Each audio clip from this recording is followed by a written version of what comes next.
Welcome back, ladies and gentlemen. Today we will be looking at section 1.3, day 1, measuring center, mean, and median, comparing the mean and median, and choosing measures of center. By the end of this lesson, you will be able to calculate measures of center, both mean and median, for quantitative distribution. Please cross this part out. That was a typo. And you'll also be able to explain how outliers and skewness affect measures of center.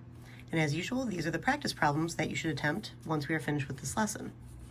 All right, let's go ahead and dive in. So 1.3 day 1, and this is under the general heading of describing quantitative data with numbers. You can read most of this information in your textbook on pages 54 through 59. All right, so measuring center. The most common measure of center is the mean, all right, also known as the average. Now the definition is that the mean of a distribution of quantitative data is the average of all the individual data values.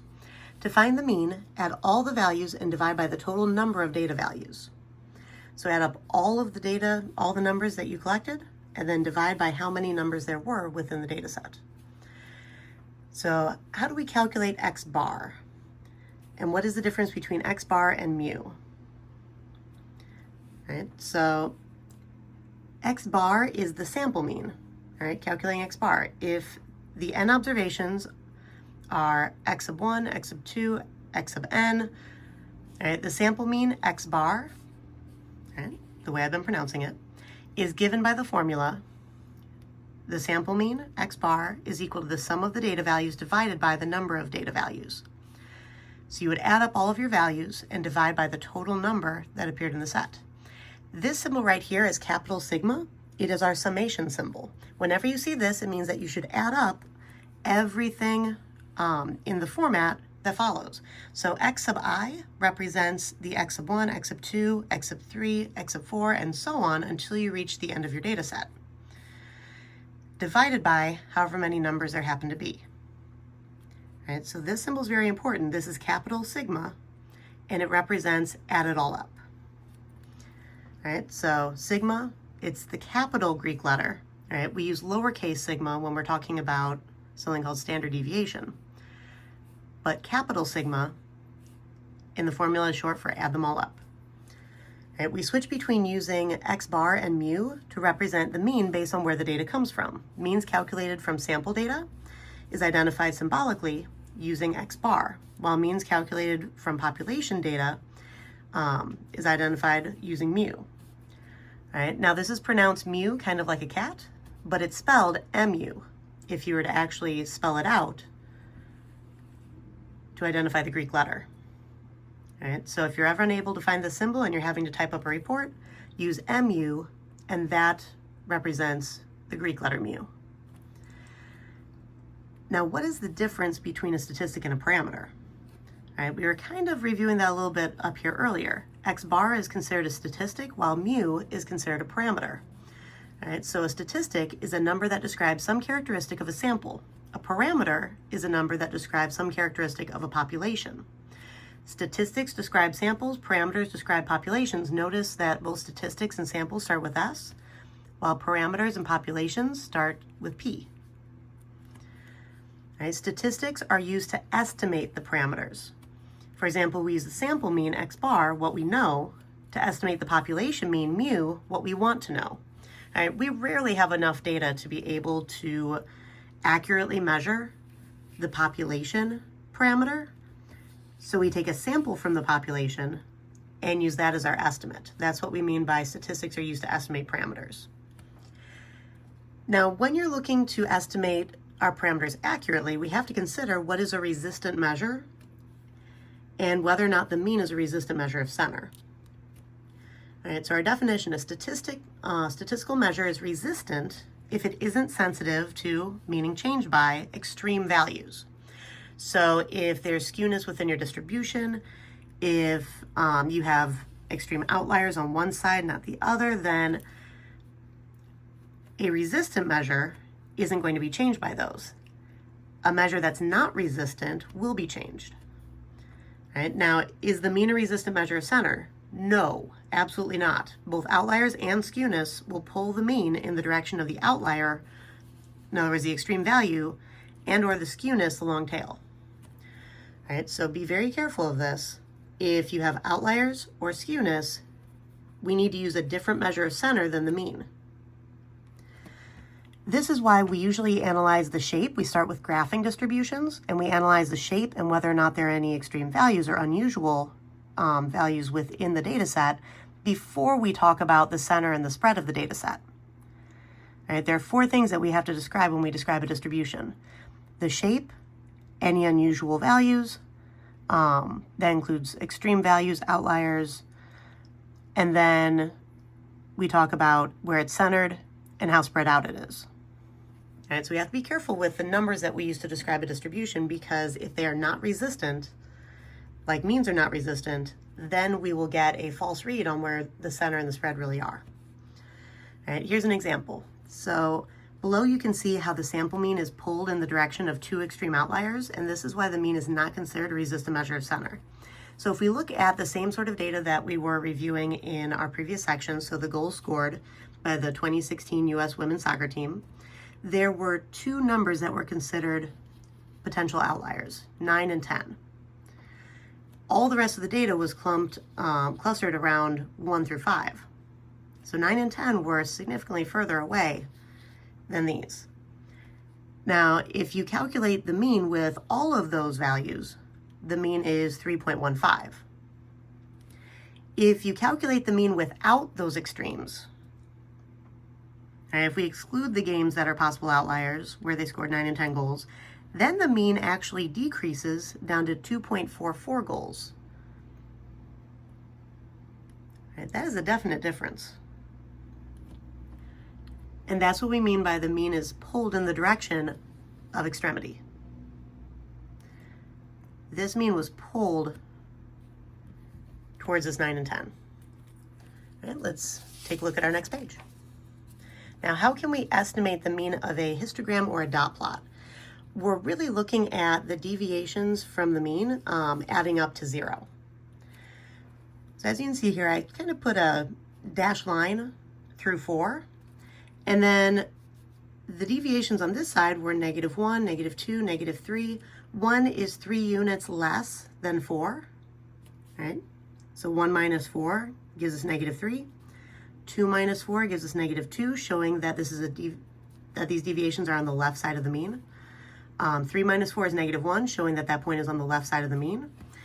And the total of the deviations on the left side of the mean are -6. If you look on the right-hand side of the mean, 6 is 2 deviations above, and 8 is 4 deviations above the mean. If we add up 2 and 4, we also get 6. If you add those together, you get 0. That means that the mean was 4. All right, so you just kind of try to estimate about where the mean is going to balance these deviations out to have them add up to 0. It's one of the reasons why the mean is also considered the balance point in a distribution.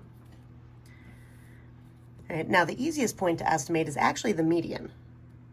All right, so the median is the midpoint of a distribution, not the balance point, it's the midpoint of the distribution, and it's the number such that about half of the observations are smaller than it and about half of them are larger.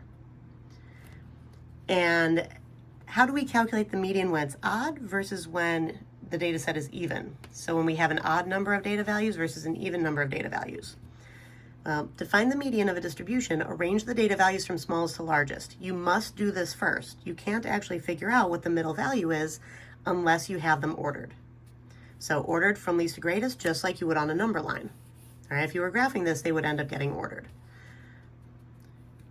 Now, if the number n of data values is odd, the median is the middle value in the ordered list. For example, if I had 7 data points, then I would have 3 on the left, the 1 in the middle would be my median, and then 3 on the right. The median would literally split the data into 2 groups of 3, one lower and one higher, with the median being directly in the center, and it's actually then a value from the data set. Now, if the number n of data values is even, we use the average of the 2 middle values in the ordered list as the median. And when you're splitting the data set, the 2 numbers that you added in the middle and then divided by 2 to find that midpoint, the lower of those 2 values is going to go with the left side of the data, and the higher of those 2 values is going to go with the right side of the data. Okay. Now for our first example, The American Statistical Association, www.amstat.org, has an Instagram account at Amstat News. Here are the number of Instagram likes for 10 posts selected at random. So we have 16, 4, 8, 7, 8, 6, 15, 2, 9, 5. All right, we need to find both the mean and the median. Now, finding the mean, we don't necessarily have to put everything in order, but we're adding up our data values from beginning to end and then dividing by how many data values we have. Now we have 1, 2, 3, 4, 5, 6, 7, 8, 9, 10. That's why after I added all of these numbers together, that gave me a total of 80, and then I divided by 10, and that gave me 8 likes. That was the average number of likes, that was the mean. Now the median, I needed to put these in order. That's why I have this listed in order. And that's why you see these little dashes above here. What I do when I'm putting things in order is I will put little dash lines across the top so I can keep track of which ones I used without obscuring the number. If you put a slash directly through the number, then sometimes it's hard to read it in case you made a mistake and you need to go back and double check things. All right, so I had a single 2, I had a 4, I had a 5, I had a 6 and a 7, I had 2 8s. Notice that they're both written out because each one came from a separate post. I had a single 9, 15, and a 16. Now, if you count to the middle, because there are 10 values in this, I need to split my data set into 5 and 5. That means that the 7 and 8 are actually in the middle together. And this is what it means to use the average of the two middle values. I need to add them together and divide by 2. It's also why the median is called the midpoint. Midpoint formula is adding two values and dividing by 2 to find the middle of them. All right, so I'm adding these two up and dividing by 2. That gives me 15 divided by 2, which is 7.5 likes. As you can see, because we have a few values here that seem to be more towards the extreme side of things, the mean is actually higher than the median. Now, is the median a resistant measure of center? Yes, the median is resistant to outliers and extremes, but the mean is not. So yes, the median is, but the mean was not. That's why the median is a little bit lower than the mean. It jumps right over those extreme values to get to the center. So any extreme values, the value of them are actually ignored. All they count as are data points that need to be jumped over to get to the central values. Okay, let's go to our last page in these notes. And comparing the mean and median. All right, so which measure, the mean or the median, should we report as the center of a distribution? It depends on both the shape of the distribution and whether there are any outliers. All right, so take a look at these figures for a visual. In this distribution, this is skewed to the left. There are extreme values to the left of center. The median is actually 19. The mean is 18. The mean is less than the median because this was skewed to the left and there appear to be some potential outliers off towards the end. All right, so if a data set is skewed to the left, the mean is going to be pulled to the left, which means that the median would be better to use. If a data set is skewed to the right, such as in our goals example that we've been using, that 9 and 10 actually pulls the general view of the data to the right, which is why it's skewed to the right. And the mean is suddenly greater than the median. The median is at 2. The mean is at 3.15. That's quite a difference between those two. All right, so in this one, we should use the median as our true measure of center. In this one, we should use the median as our true measure of center. When you have a roughly symmetric distribution, here the median is 22.4 and the mean is also 22.4. The mean and median are approximately the same. Now, they might not be identical past this first decimal value beyond the 10th place, but it'll round to about the same thing. All right, so roughly symmetric mean and median are close to each other. They're approximately the same.